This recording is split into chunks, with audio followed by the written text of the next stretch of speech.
of 200 million years ago saw some of the strangest animals that had ever lived.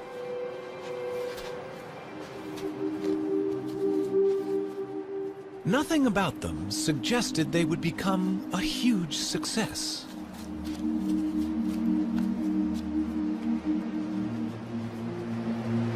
But these turtles were among the first of Earth's great dynasties of reptiles.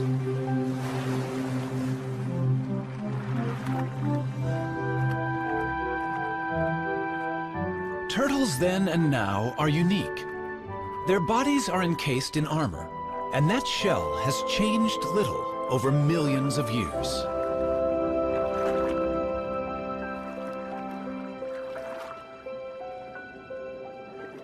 Varying greatly in size, they colonized most of the world. But wherever they live, the basic shape of a turtle's body remains the same. Some land-dwelling turtles, or tortoises, are quite small. Others have become famous as giants. Some long-necked types are at home in and out of fresh water. They and these shorter-necked turtles are known as terrapins.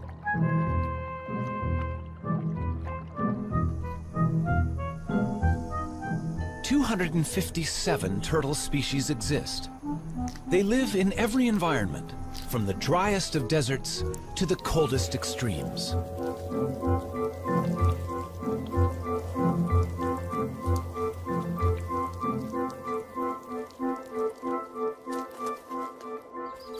Some that are gentle vegetarians have become welcome visitors to our homes. Others hunt out of our view.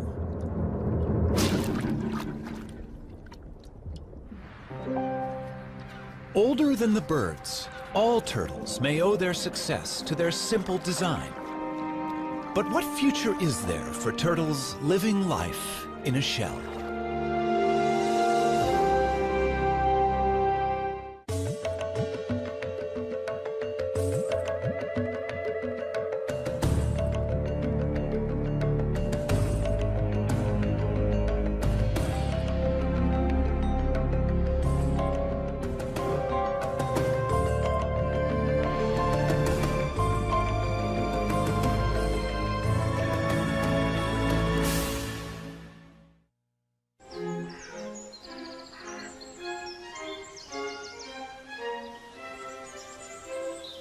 Powderham Castle in England is the ancestral home of Lord Devon.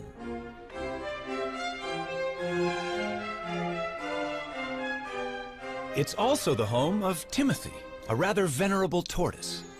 To the present lord, Timothy is the oldest member of the family. Timothy first came into our family in 1892, and he previously belonged to Captain Rutherford, who was a sea captain, and undoubtedly he was on board ship for quite a long time. And this has given rise to a number of myths about Timothy's beginnings, that he belonged to pirates and all this sort of thing, which aren't strictly true. He's outlived a number of Earls of Devon. I think at a quick count it's about 7. Or maybe I'm either the 7th or 8th that he's known. The suggestion is that Timothy is at least 162 years old. I think he mostly lives on sort of clovers and things, but his favourite really is strawberries. Now, my son, what about that? He's been known to make a mistake when he is wanting a strawberry, and we once had a lady with painted red toenails, and she got rather a sharp nip on the toenail. But he doesn't make too many mistakes. He knows usually what he's got. I don't know that he's terribly hungry at the moment. No. I think it's too cold for eating today. Counting growth rings on their shell is not always a reliable guide to a tortoise's age. Rings vary with diet. But tortoises always live life at a slow pace, and that may be a reason for Timmy's record age. The fossil record is our best guide to the history of Timmy's ancestors. The first we know lived some 300 million years ago in the world of forests that gave us our coal. From such primitive reptiles, turtles diverged first, leaving dinosaurs and other reptiles to go their own way. Through the ages, there have been turtles of fantastic size and diversity. They saw snakes emerge 100 million years ago and witnessed the extinction of the dinosaurs. That turtles have survived so long is due to the extraordinary design of the shell that protects their body. The shell has remained virtually unchanged for 200 million years. A thick layer of hardened scale is its first line of defense, but a broad, bony layer, the carapace, provides strength. In other animals, this bone would be ribs. The turtle's backbone is fused to the shell. It's the support under the bridge. The shell of a turtle serves many purposes. On land, it's heavy, restricting movement, but great protection. Underwater, in a streamlined form, the shell allows for graceful swimming with surprising speed.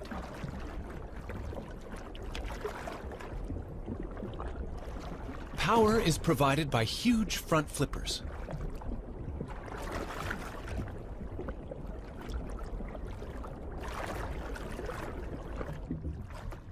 Sea turtles migrate thousands of miles, swimming on the ocean currents. Their hind limbs are mainly used as rudders for steering. Legs have no appeal for these sailors.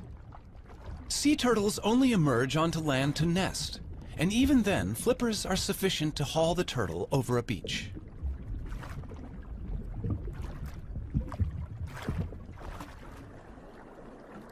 Freshwater turtles, or terrapins, do have legs, with webbed toes to propel their streamlined shell. When feeding on the bottom of a lake or river, legs are more useful than flippers. And terrapins also climb out of the water, so their legs are essential.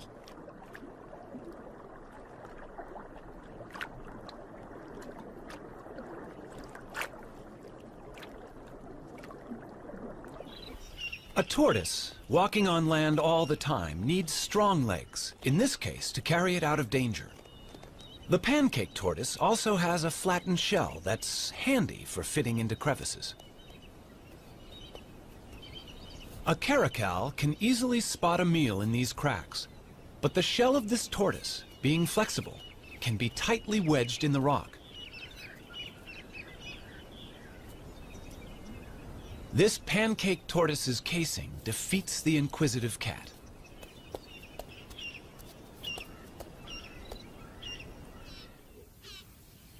Giant tortoises, and this one on a Galapagos island is among the largest in the world, have no natural predators to hide from, but they need weightlifters' legs to move their enormous shell. This one is hauling a house that weighs nearly 300 pounds and is over an inch thick.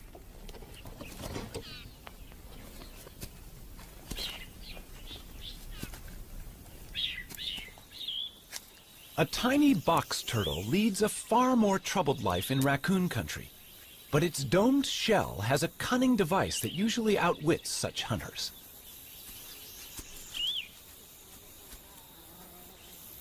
It's time to take evasive action.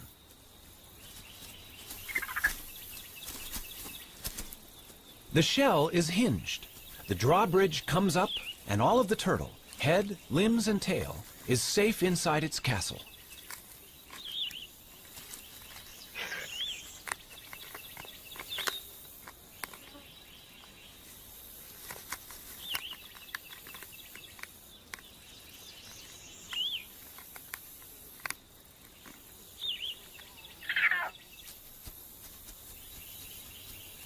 Only when the raccoon retreats will the turtle venture out. That hinge on the lower shell saved its life.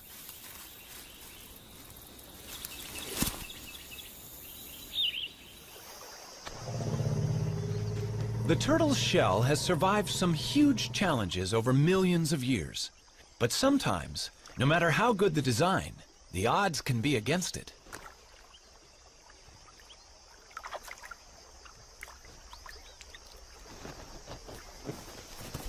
That is one lucky tortoise. Surviving the heat of a desert is a particular challenge for tortoises. They can only control their temperature by moving into and out of the sun. Dr. Jeff Lovage of the United States Geological Survey is radio tracking a desert tortoise on a wind farm in California.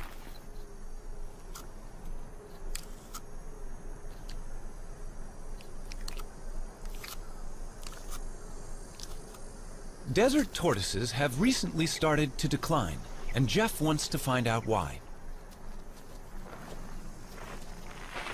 Well, here's one of our females. Hello. Getting a little warm out here, isn't it? It's only 9 o'clock right now, but it's already hot out here.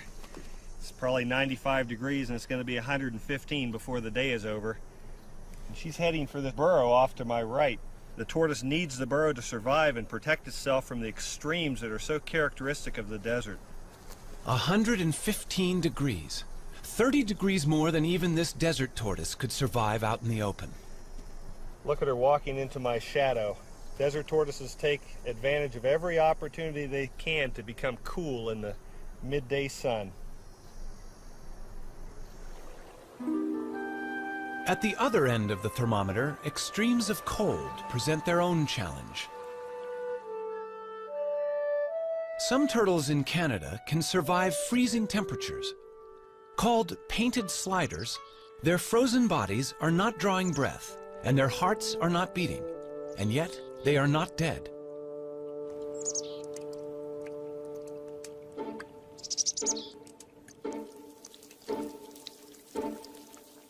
These hatchlings, born in August, freeze and unfreeze throughout the winter until the final thaw in spring.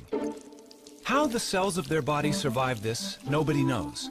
Yet the painted sliders leave their nest and start active life unharmed.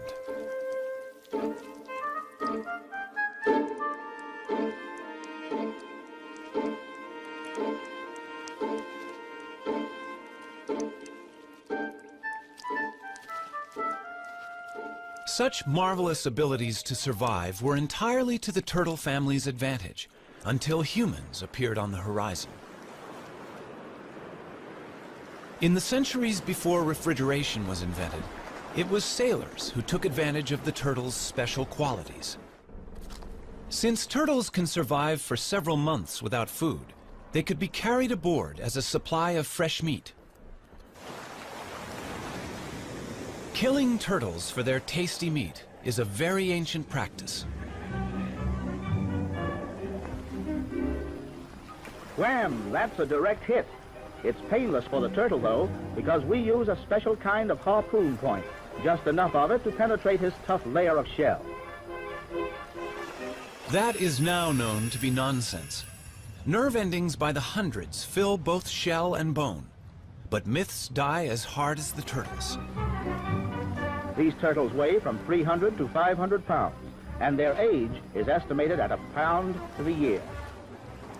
By the start of the 20th century, overexploitation had brought some kinds of turtles to the brink of extinction. Today, turtle soup and meat consumption continues despite international laws, which attempt to protect endangered turtles.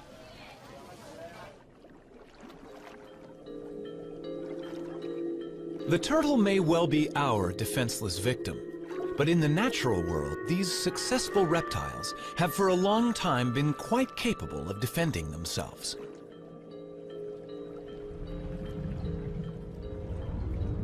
Tiger sharks and their relatives kill sea turtles in deep water. But in these shallows, this loggerhead turtle can turn the tables.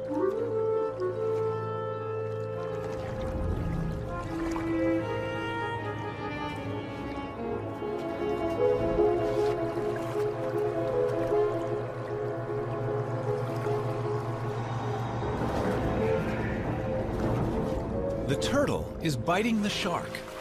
It has no teeth, but the sharp serrated plates in its strong jaws can inflict serious injury. In shallow water, the shark's movements are restricted, and it has difficulty fighting back. After a breath of air, the valiant turtle can return to feeding. It can give as good as it gets.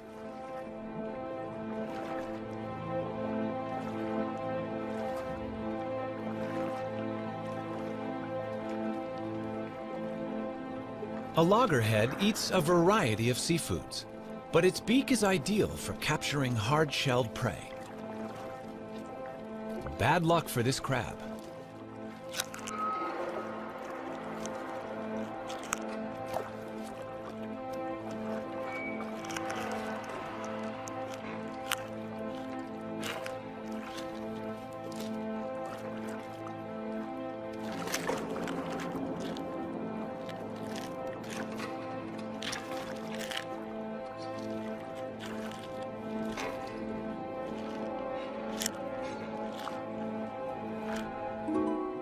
In freshwater, a camouflaged turtle is hunting. This is a mata.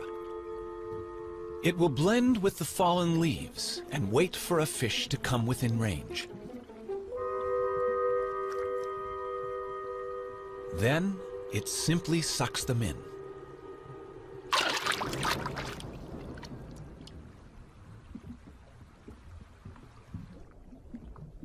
The fearsome jaws of an alligator snapping turtle gape and reveal a worm-like appendage on its tongue. Lured by its wriggling, a fish investigates this death trap.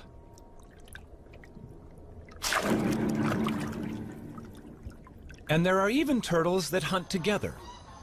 Donald Stridham knows that visitors to the Swardini Reptile Park in South Africa are fascinated by the bloodthirsty terrapins he exhibits there.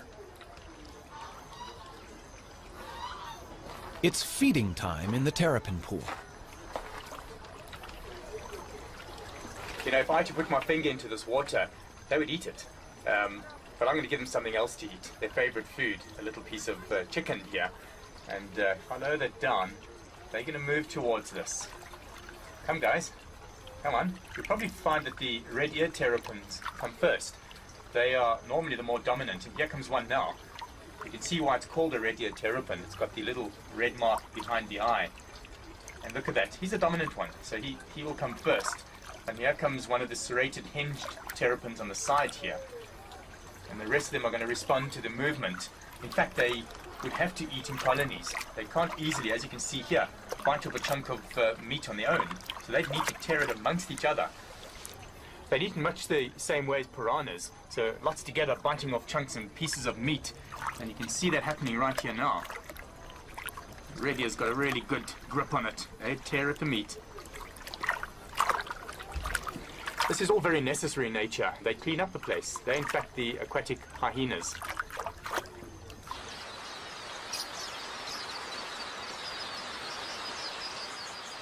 Forget big game watching here. Keep your eyes on these little guys. Eating chicken on a plate in the reptile park is nothing compared with how these terrapins feed in the wild. The predator sizes up its prey, these quelea, which flock in the thousands. One terrapin grabs a bird. The others crowd in to snatch what they can.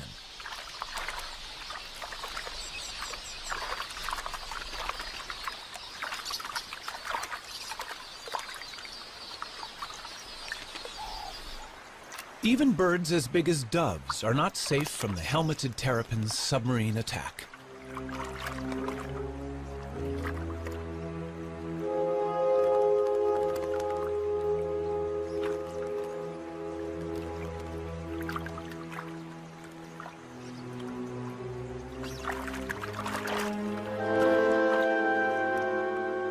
A lone terrapin could overcome the dove, but hungry rivals are on their way.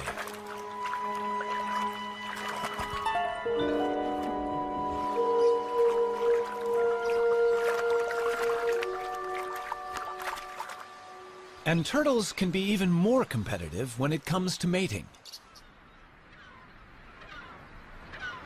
The birds of Dassin Island off the Cape Coast of South Africa share their tiny home not only with rabbits, but also with more than 10,000 tortoises. But not until the temperature climbs to 75 degrees do they come out. Male angulated tortoises hold territories, and once they've warmed up, they begin to chase females on their turf.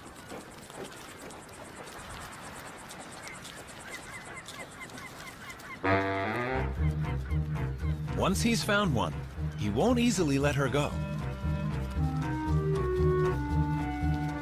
So far, so good, but he's chased her onto another male's territory, which will upset his plans.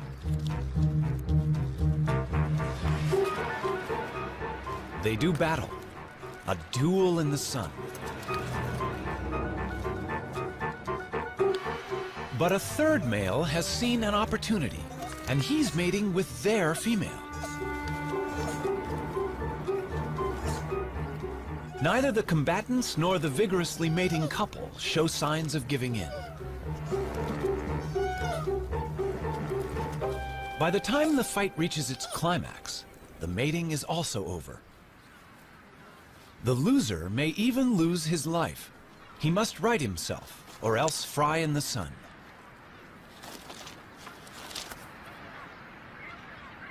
The temperature is rising rapidly.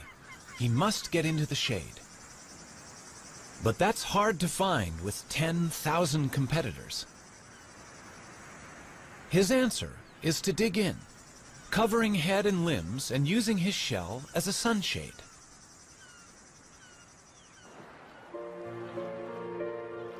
In tropical waters, temperatures are much the same all year round. These male green turtles near Borneo will mate whenever a receptive female is available. The males have the long tails. They're all pursuing one female.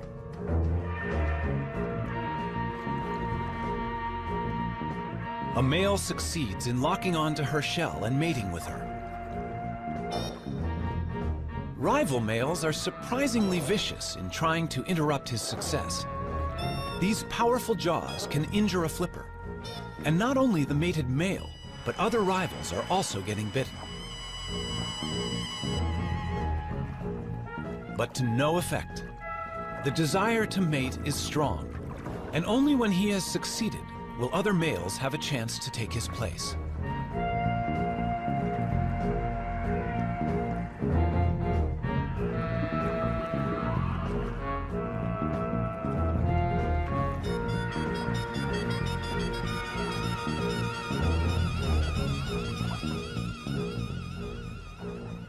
In the sea or on land, turtles breed with little problem. But on the unique islands of the Galapagos, a crisis has arisen. At the Charles Darwin Research Station, the fortunes of the famous Galapagos Island tortoises are being carefully monitored. These tortoises are giants, among the largest in the world.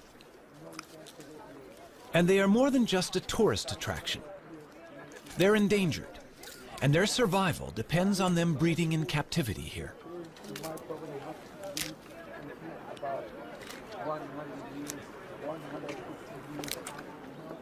These baby tortoises are the hope for the future. Each island has its very own type of giant tortoise, found nowhere else. And in these pens, babies are being nurtured until they're ready to be taken to their particular island home.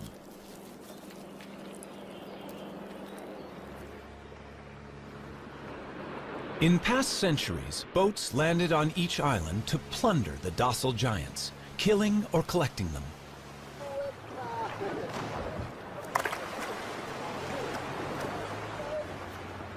Today's boat is helping to right that wrong, bringing in young tortoises to replace those that were taken.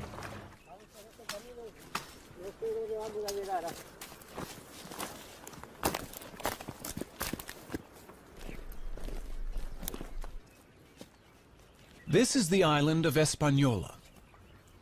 The Hispaniola tortoise was once facing almost certain extinction. Now, the future arrives in a bag.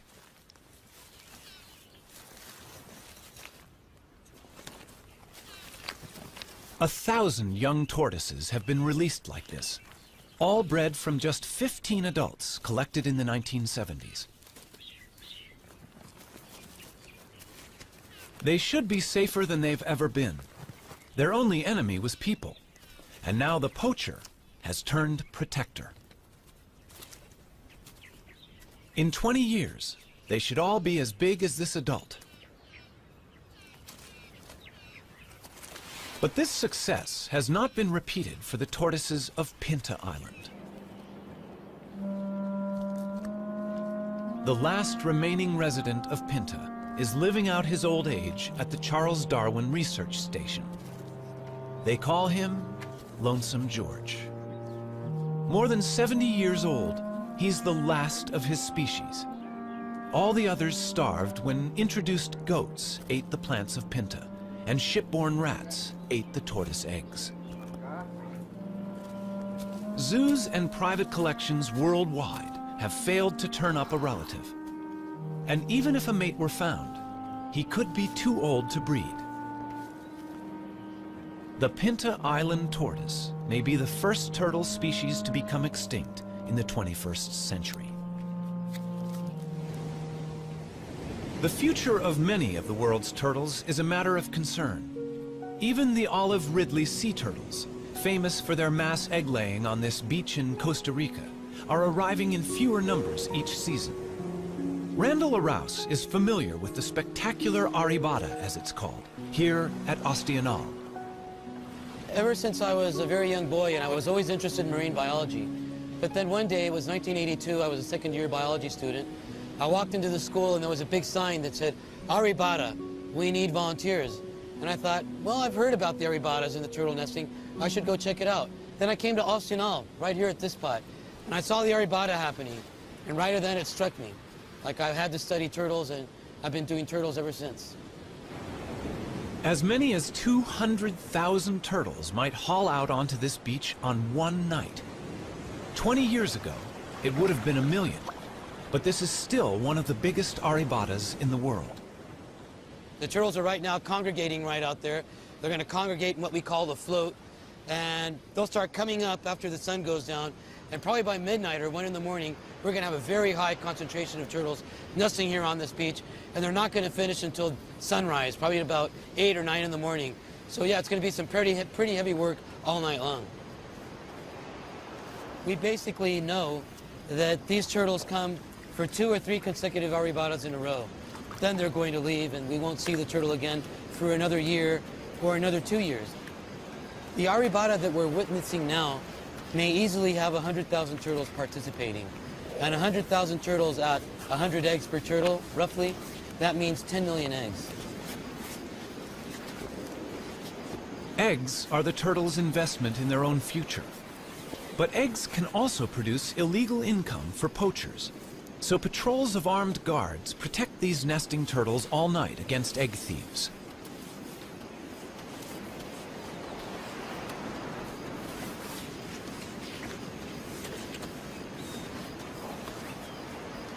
This female may have mated with several males offshore. So each of her 60 to 100 fertilized eggs may have a different genetic composition, which is healthy for the future of olive Ridley turtles.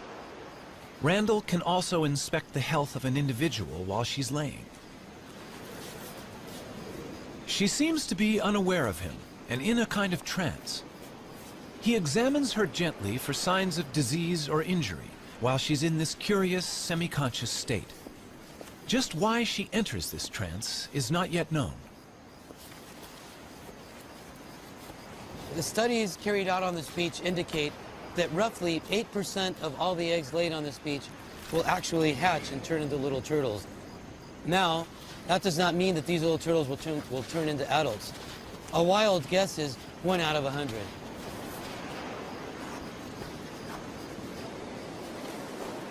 This beach at Osteonal is only about 4.5 miles long. And with turtles still arriving to nest at dawn, there is not much space left, and some inevitably dig up the nests of others.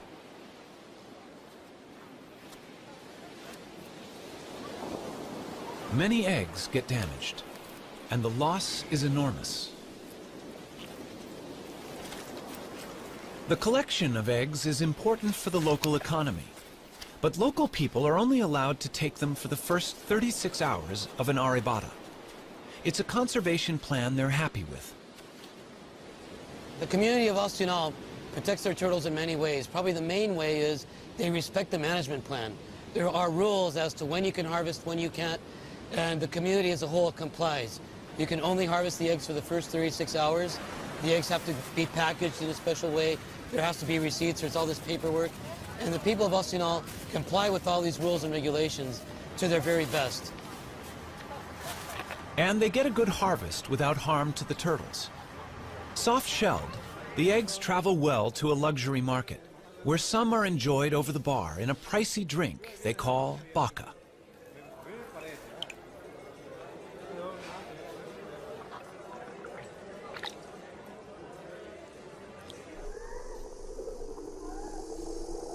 Now that more and more people are living where they do, land turtles such as the California desert tortoise face greater problems. This rivalry concerns Jeff Lovage. When you look at what people have done to the desert in the last 100 years, it's amazing that it's survived. I mean, here we have this rugged old touchstone, a place that looks timeless, yet it's changing very rapidly, in a place that was formerly virtually empty of people and now sits in between Phoenix, Las Vegas, and Los Angeles, some of the most highly populated cities in the United States. And we put roads in through the whole desert. We've driven over it in our motorcycles, our trucks, and our off-highway vehicles. We've encouraged the spread of exotic species of plants and animals that are changing the landscape of the desert very rapidly. And the desert tortoise has become the flagship species for conservation in the Mojave Desert. But it has a very uncertain future in terms of how it's going to be able to survive in this onslaught of human population increase. Its charm may be a desert tortoise's worst enemy. People like to have one at home.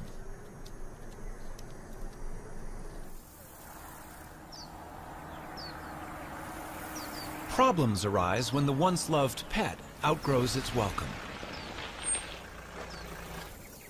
It seems so easy and kind to let it go in the wild. But Fred, or whatever his pet name has been, is about to cause problems among the wild tortoises he will inevitably meet. He appears to have a cold, a viral infection that he'll soon pass on to others.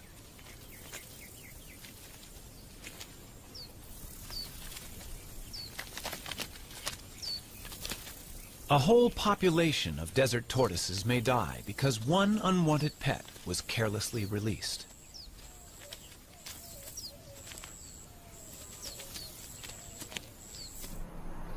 Close to towns, tortoises are presented with other problems.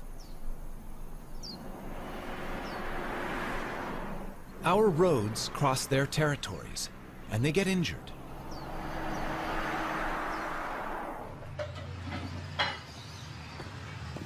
Very injured turtle.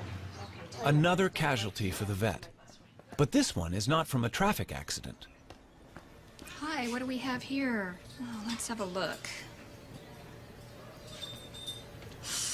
Poor thing. Oh, looks like it's been chewed up by a dog or a coyote or some kind of a predator. Okay, this is just like dead skin, dead scales, so this doesn't hurt. This is just like peeling dead skin off. Fiberglass can be used to repair tortoise bodywork. Sometimes I feel like a cook when I'm doing this. Cover up, but we'll cover it up with another layer, and it should do fine. Down there too. Because of the fact that it's clear, we can see through it and see what that tissue looks like in there. So if it ever got to a point where that tissue started looking bad, we'd be able to take this shell patch off and get in there and treat it. All right. Convalescence for that injured turtle is available here with Dan Touchstone of the San Diego Turtle Society. Turtles are able to survive much more severe injuries than a mammal because of their shell and a much slower constitution. Strawberry? Ah, come on, you want it. He also has orphans in his care, unwanted pets. Morning, Puddles. All are pampered here. How you doing, big guy? Breakfast time for you. Yeah, there you go. Puddles, you were about the size of a walnut when we got you. Here you go. I know you're hungry. In Florida, turtles have acquired a special friend, Richard Moretti, who's a bit surprised by his new passion. I moved to the Keys in 1983 and started fishing. Everybody said, oh, you're so great, you came to the Keys to save the animals. No, I came to kill the fish. It just, living in the Keys changes you. You appreciate the environment a little more. Okay. Yeah. She'll be out of here by the end of summer. And these are the new babies? Yep. Concerned about sick and injured turtles he encountered in the late 1970s, Richard set up the Florida Turtle Hospital and staffed it with a dedicated veterinary team. Well, she'd have to get a little larger, but yeah, she's swimming okay and she's eating just fine. I filled an old saltwater swimming pool with tarpon and grouper and snapper, and all the children that came to visit said, do you have any turtles? So in 1986, we went to the state of Florida and said, how do we get sea turtles? They said, well, the only way you can have them is to do something for them. And I said, well, what would you like us to do? They said, well, we need a rehabber. And they said, a rehabber, if a turtle gets hit by a boat, we take it to the vet and pay the bill. We buy the food and pay the bill. And when it's ready, we turn it out. I said, well, I can do that. And that was our very modest start of the Sea Turtle Hospital. Guys, eat Got up. your legs? I got him. There he goes. Okay, that's perfect.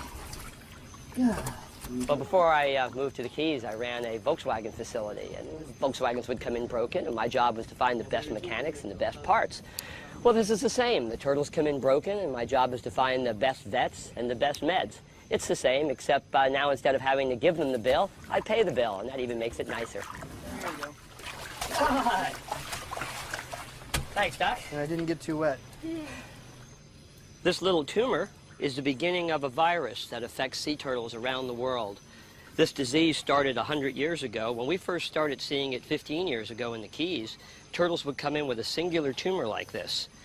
This turtle's evidently just gotten the disease because he's only got a couple of very small tumors, which we'll take off. And once we do, that'll immunize her against the disease. We'll keep her for a year, we'll make sure she doesn't grow anymore, and then we'll let her go. It appears to be a herpes virus, very similar to herpes simplex 1 and 2, and it's affecting turtles worldwide. Right now, all 8 species of turtles have a similar lesion. We haven't been able to get tissue samples to make sure it's the same virus, but we've gotten tissue samples from about half the turtles around the world, and all the ones we've been able to examine are about 95% positive to the same virus. Okay. Some turtles infected with this herpes virus arrive in a much more advanced stage of the disease. The team intends to do everything they can, but this turtle has been greatly weakened by the growths.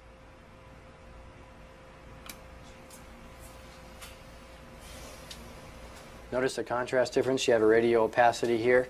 Notice it's not bone dense and it's not soft tissue dense. I'm concerned about these. We definitely need to go in and do the endoscopy and document that they're there with some digital photographs. Okay. And the reason, Sue, that we have her on her back like this is that way we don't accidentally poke into something like an intestine or a bladder. Here, so now we're in. That's got to make her feel so much better. Okay, gang, here we go. I'm going to pass this directly in. There we go. The endoscope does not reveal good news. They can recognize large tumors within her body. In the wild, she may not have lived much longer. We have what we need. Okay, now we need to roll her back over. Okay. Because I need to put a suture in there. Suture in there? Okay. Well, that's not good news for this baby, unfortunately. Easy. They can do nothing for her except ease her pain and put her to sleep.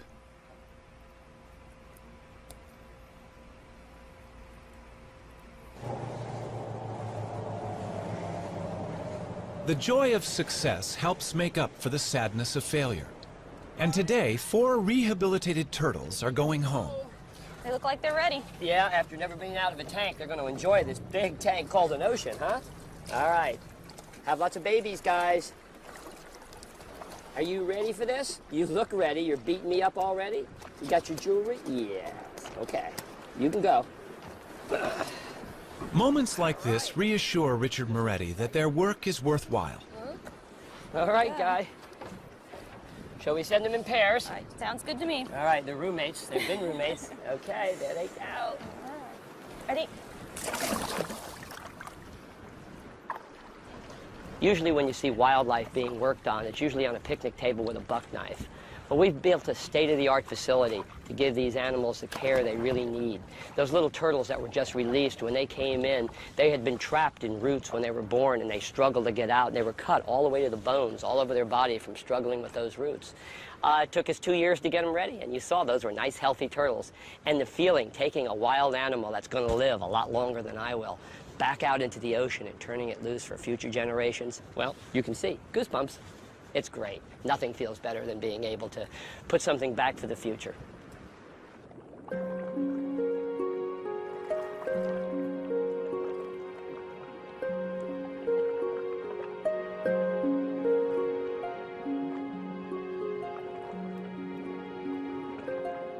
Every day, turtles can be seen enjoying the attentions of cleaner fish in the wild.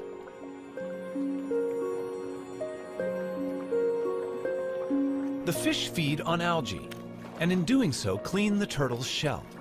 It's a partnership that's millions of years old.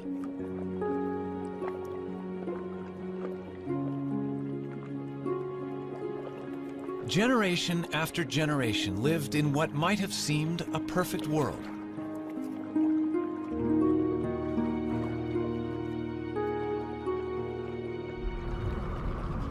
But change is sweeping through the ocean.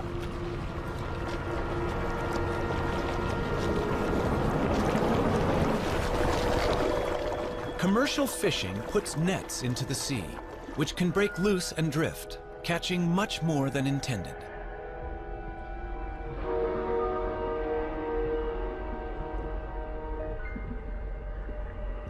These death traps can also snare and drown frightened turtles. Helplessly bound, they cannot swim to the surface to breathe. Shrimp nets have also taken a toll on turtles. Scientist John Mitchell. In the late 1970s and early 1980s in the southeast region of the United States, we estimated that approximately 40,000 sea turtles were killed incidental to shrimp trawling. And this problem created a need for either a shutdown of the fishery or the development of some apparatus or a technique to exclude the sea turtles from the trawl. What they developed was TED, a turtle exclusion device. It's tested inside the trawl net of a working fishing boat.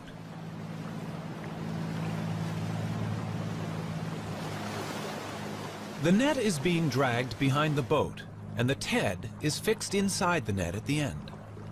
The idea is that a turtle in the net hits the device, is pushed up the ramp, and escapes through the top of the net. Only a live turtle can test it. In this situation, a turtle would normally be fatally trapped with the shrimp. But on reaching the TED, the turtle, much bigger than the shrimp, hits the bars, is guided upwards and out into the sea, none the worse for its experience. It's a simple invention, but it saves the lives of many turtles. And the use of TEDs desperately needs to be encouraged worldwide. Here in Central America, we know that in Costa Rica at least 15,000 turtles are being caught a year. And of course, this is definitely going to have an impact on the population. There's a dead turtle right over there, you can see, almost definitely killed by a shrimper. If Costa Rica was implementing TEDs efficiently, this would no longer be the case.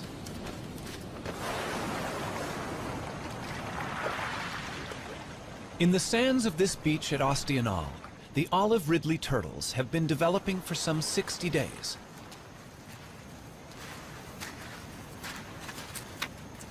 What happened under the sand as the eggs hatched is quite special.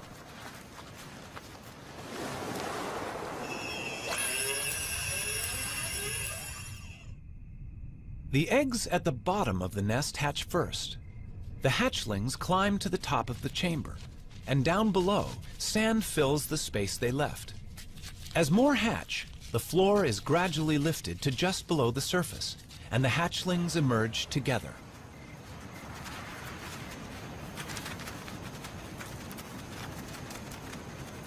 Once out of the nest, hatchlings must head for the sea. But how do they know where it is? Light is a crucial factor for orientation. The sea is always brighter than the land. It's thought that when they are grown, these turtles will return to this very same beach to lay their eggs.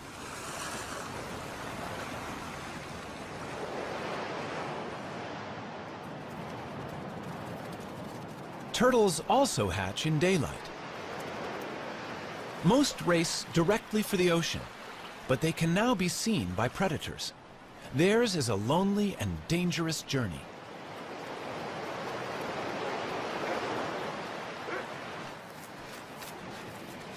On this beach, almost every animal has a taste for turtles.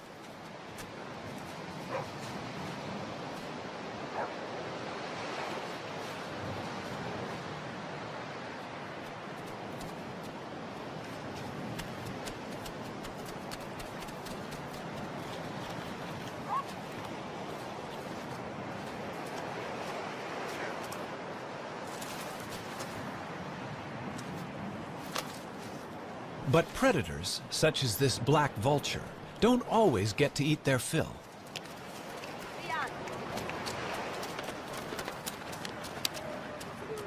Survival of the turtles is important to the local people. When the turtles are hatching, the women all organize and they go to the beach. They shoo the predators away to make sure that the little turtles can make it into the water. They try to make sure that all these little turtles make it to the water safely, because of course it's to their best interest to make sure that these little turtles make it to the water. They eventually turn into adults and come back and participate in an arribada 10 years down the road.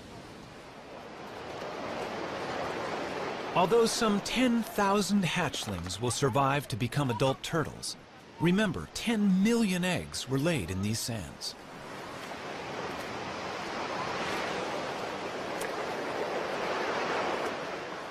With a little help, these youngsters will be out to sea, where they will drift away on the currents.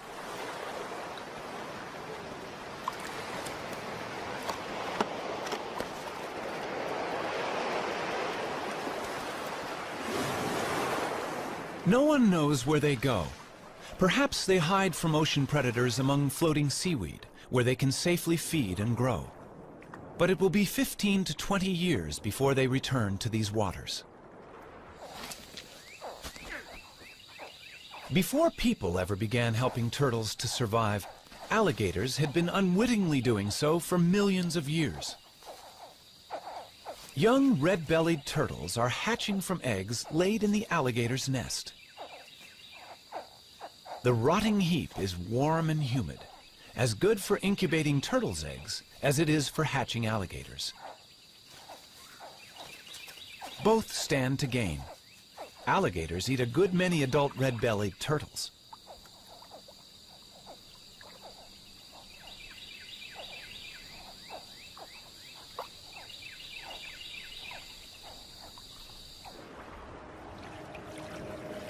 For 200 million years, turtles, with their curious bodies encased in their remarkable shells, have endured all manner of change around them. Today's world is unlike that of long ago. The oceans are threatened by human pollution and greed. Ancient homelands have become deserts. Islands are overrun by vermin. And the future for these reptiles may depend on us. We don't know really what role they play in the overall scheme of things with the ecosystem. And I think that's one reason why we should use any means to protect them. There are many, many animals that we really humans don't see a need to spend the effort and the time to conserve, but just the fact that we don't know, I think means that we should. Throughout the world, irrespective of culture, there is an affinity for the turtle. Throughout the world, we have myths that ascribe various characters and features to turtles that we like to teach our children, like being steadfast and being resolute. Here in this country, we have our own myth about the tortoise and the hare, and we teach our children that being steady and continuing to run the race can lead to victory. You don't have to be the fastest, you don't have to be the best. This year we were really excited. One of the turtles that we took a flipper off of last year and turned her loose, it was a great big female, probably about 50 years old. She crawled up on a beach in Central Florida and laid eggs this year. And that's really exciting because, you know, up to that point, people usually kept turtles with one flipper in an aquarium or in a park. Well, we proved that 3 flipper turtles can go out there and add to the genetic makeup, and they can actually crawl up on the beach with 3 flippers and have their babies and lay their eggs.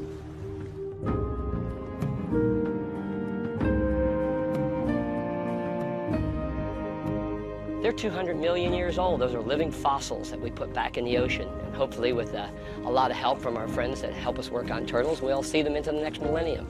But it makes you feel really good. You know, we use so much of our assets and our environment up. It's so nice to put something back for the future.